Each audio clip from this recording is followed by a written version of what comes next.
Welcome to Check Altitude. I'm Aero, a man whose physique has been described by my doctor as less of a body and more of a cautionary tale about calcium deficiency. Like my Twitch stream chat, he calls me the bespectacled, malnourished giraffe, which is hurtful, but fair. I once sprained an ankle stepping off a curb because of excess leverage. But we aren't here to discuss my bone density. We are here to discuss a different kind of density. The density of a cash mountain required to get to Mars. For years, Elon Musk treated the idea of a SpaceX IPO like a vampire treats a garlic festival. He said the short-term demands of shareholders would conflict with his long-term goal of colonizing Mars. And he was right. Wall Street hates long-term goals. If you told a hedge fund manager, we won't make a profit for 20 years, but we might grow potatoes in toxic red dust, they wouldn't just sell your stock. They'd make your life a live version of The Purge. But that changed. Berger at Technica reported that SpaceX is planning to go public in 2026 with a valuation of roughly $1.5 trillion. $1.5 trillion. To put that in perspective, that is slightly less than the GDP of Spain. Except Spain has tapas and beaches, and SpaceX has a CEO who challenges world leaders to cage fights on social media. Now, usually rumors about Musk companies are as reliable as a chocolate teapot.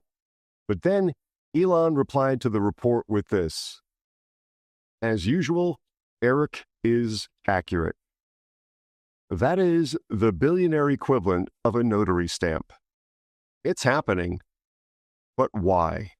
Why does a company that has been cash flow positive for years suddenly need to open its doors to the manic, depressive chaos of the public market? That brings us to a phrase Silicon Valley seems to love, at least for the moment: space-based data centers. According to the report, the goal isn't just to launch satellites.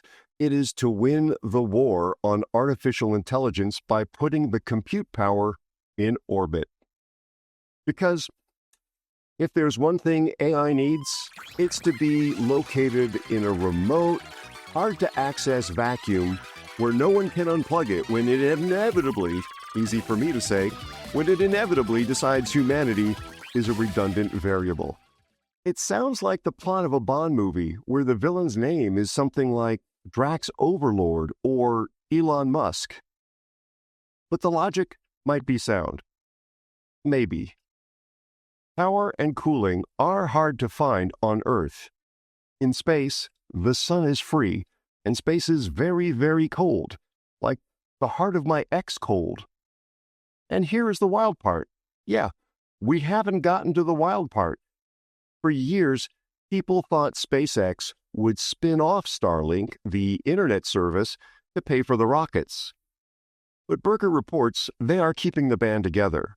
The rockets, the satellites, the Mars dreams, the explosion videos, all of it. This brings me to a question for you folks. Have you ever invested in something purely because it sounded cool, only to realize you have no idea how it makes money? Like the time I bought a solar-powered flashlight that only worked when the sun was out. Let me know in the comments if you've ever made a vibes-based financial decision. Speaking of financial decisions, if you want to support this channel, we have some exclusive, cool, but probably not really collectible merch available right now. Like the Area 51 themed Dreamland cap I'm wearing, Groom Lake. Ooh, anti-gravity. It helps support the video production and ensures I can afford food that isn't just instant noodles. You can find it at a link below or at AeroSpaceNews.com/airwing. Now, there is a misconception we need to clear up. A lot of critics say SpaceX is just a government leech surviving on taxpayer money. I have no idea where they'd get that idea, though. United Launch Alliance. Elon addressed this view directly on X, the dystopian remnants of Twitter. He noted that next year NASA will make up less than 5% of SpaceX revenue.